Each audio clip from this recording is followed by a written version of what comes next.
The night before the Navy's most advanced ship was set to leave started off tense. The main engine went dead without warning, forcing engineers to dig through cables, probes, and screens for an invisible fault. No test woke the sleeping steel. In the stuffy hallway, someone whispered a name time had almost erased. A few hours later, Henry Davis crossed the deck in grease-stained coveralls, carrying a polished brass bar like part of a ritual. He asked for quiet and got disbelief. He didn't look like a certified tech, but he carried something you won't find in the schematics. An intimacy with the stories that breathed through pistons. Henry lived just a few miles away in a warehouse that had once been a shipyard shop. Between shelves crammed with cracked propellers and busted fishing boat engines, he rebuilt his home, his craft, and his memory.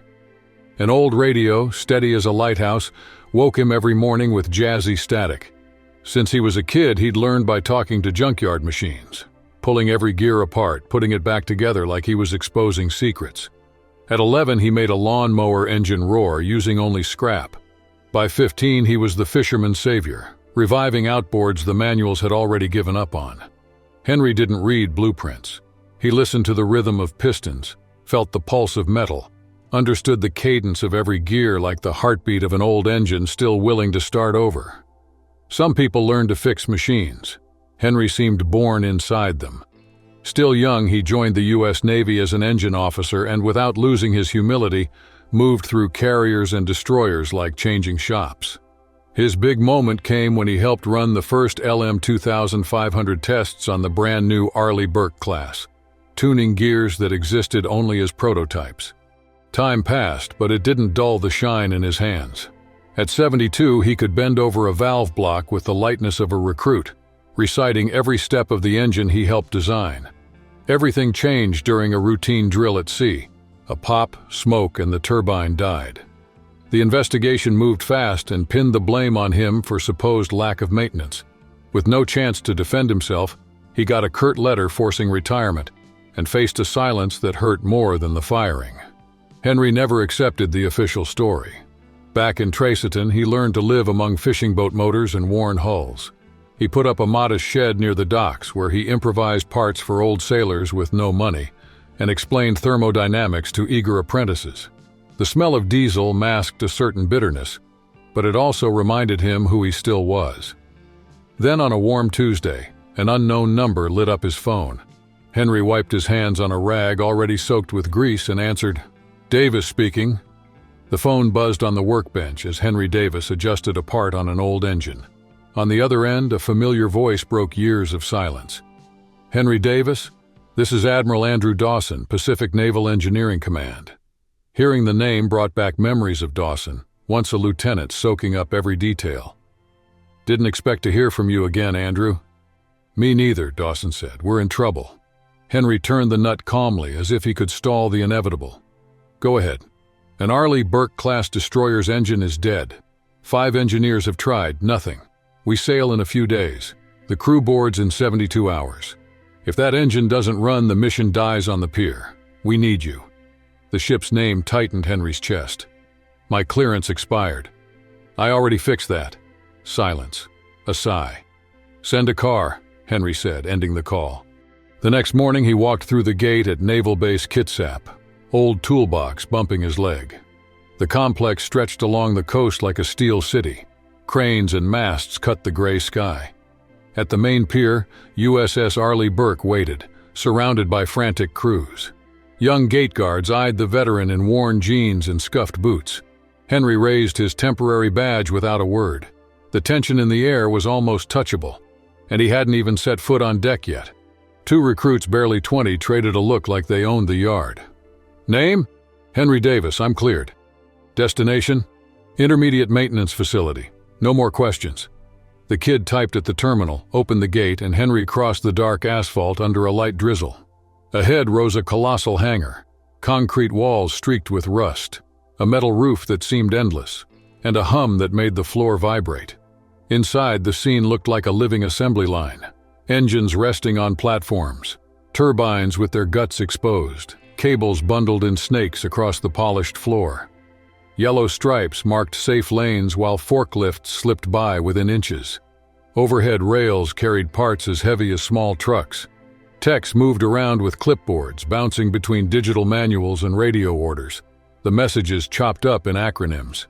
In glassed-in side rooms, engineers zoomed in on photos of micro cracks, hunting any sign of fatigue before the next cruise began. In the heart of the hangar, cordoned off by red lines and reinforced beams, sat the LM-2500, a hunk of steel capable of pushing a destroyer across the ocean. Every pulse that escaped from that turbine reminded Henry why he was there, to make sure that, when the sea called, nothing would fail. The USS Arleigh Burke's turbine rested on the maintenance cradle, bare steel gleaming under white lamps that picked out every recess. With the side covers off, a metal corridor appeared where compressor rings formed a continuous spiral. Techs moved like surgeons around an open heart. One tracked vibration and stress on a panel. Another slid a probe between the heated blades hunting for micro cracks. The air blended the smell of oil and hot metal, yet the mood stayed almost reverent. Overhead, a crane held the outer casing, a reminder that any slip-up would be costly. In that hushed atmosphere, Henry Davis showed up, his boots clicking on the floor. He carried only his dented old toolbox, plastered with stickers from past missions. A few engineers traded looks. One whispered, incredulous, if this was really the specialist they'd rushed in. Admiral Dawson cut the whispering short with a firm handshake and led Henry to the control panel. Tyler, the gray-haired chief engineer, laid out the problem. After 90 seconds, the engine loses power, even though the filters are new, the valves replaced, every connection checked. Henry listened quietly, ran his thumb along the toolbox edge, looked up and, without fuss, accepted the challenge as the test timer reset in the background. "We need to run the engine." "No way," Tyler shot back. "Without the safeguards in place, any test could punch a hole in her." Henry kept his voice steady. "I want idle for 45 seconds and full power for another 30. "Full power? She could blow," a mechanic protested. "That's the price of quick answers," Henry said. Quiet in the hangar. Reluctantly, the techs obeyed. Henry opened the case and pulled out a worn brass bar. He touched one end to the hot casing and pressed the other to his ear, using the metal like a stethoscope. Tyler let out a nervous chuckle. No one joined him. "Start her up." The engine woke, rough-voiced. Henry closed his eyes, feeling every vibration. After 45 seconds, he raised a fist. "Bring up the RPM." The roar filled the hangar. 6 seconds of thunder. A sharp chop of his hand. "Shut it down." In the silence, he set the bar down, drew a deep breath, and faced the semicircle of hard hats. "It's not corrosion," he said. "The rotor's out of line from vibration. At max RPM, it walks off-center and sets up an out-of-phase frequency. That's why the noise only shows up at the end." Disbelieving looks. "Check the axial and radial clearances and laser align the shaft." Tyler shook his head. "Our reports showed zero clearance. You're telling me 5 engineers with every diagnostic tool we've got missed a basic misalignment?"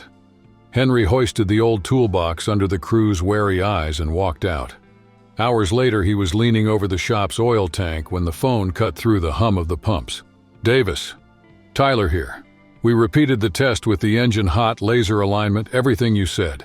The rotor was off-center. At 40 seconds, the vibration spiked and the wear started. You were right. The destroyer sails on time. The Admiral wants you at the base tomorrow." Henry leaned against the doorway, watching dusk settle over Trasseton Bay. "I'll be there." Dawn was barely breaking when the thump of a military helicopter's rotors scattered leaves across the dock behind the shop. In coveralls, hands in his pockets, Henry followed the lieutenant who hopped out of the aircraft. "Mr. Davis, Admiral Dawson is waiting." He just grabbed the toolbox as if it were any other day and climbed aboard. When they landed, a line of officers formed up in silence. No sarcasm, just expectation. Dawson stepped forward, hand outstretched. "Henry Davis, I never doubted you. You were the best engineer I ever served with, and you still are. Without your diagnosis, we'd have lost crucial weeks. I want everyone to know that." Henry shook the Admiral's hand. Faces that had shown doubt now reflected respect. The mission wasn't over yet, but a new chapter started right there, in the echo of the engines waiting for his next word. Henry expected nothing but the cold wind sweeping the base when the Admiral handed him a white envelope. "It's payment for the consult," he said. and the board that reviewed your case decided the mistake that rushed your retirement wasn't yours. He then gave him a second document, an official apology and recognition for the years of service no one had dared mention in public. Tyler, standing nearby, stepped forward. There was a new lightness in his face, even though traces of guilt still flickered in his eyes. "Mr. Davis, I spent years tearing that engine apart," he admitted, almost in a whisper. "You showed me there's always another part waiting to catch us off guard." Henry let a brief smile break through his stern expression. A quick gesture, but enough to redraw the room.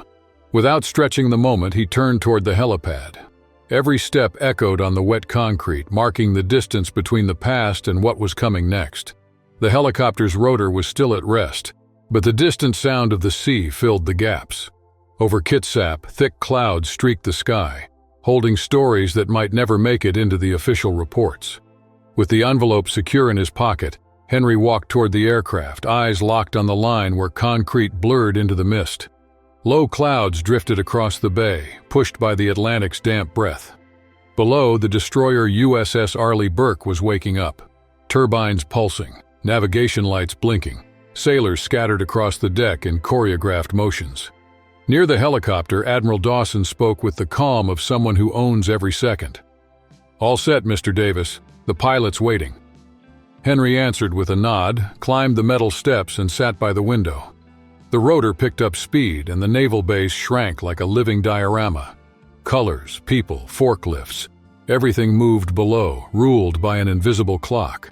When the helicopter broke through the low mist, the scene Henry both feared and longed for appeared. The ship was moving forward, massive, slicing the gray water and leaving a white wake that stretched until it vanished. That hull held the bitter memory of a failure pinned on him, and also the proof that his skill lived on in every replaced rivet, in every calibrated sensor. He kept his eyes fixed, trying to burn the image into raw memory. The coast faded into the horizon. All that was left was the sea rolling under the pale morning light, and the destroyer shrinking to a dot. In silence, Henry sensed a salute coming from that mass of steel. The ship was back on mission, and so, in a way, was he. If this journey has already grabbed your attention, stick around. In the next few minutes, you'll see why this return to the sea is only the start of something much bigger. So did you enjoy following this twist at sea? Then hit like, share it with others who enjoy a good story, subscribe, and ring the bell so you don't miss the next chapters. I'll see you in the next video. Until then.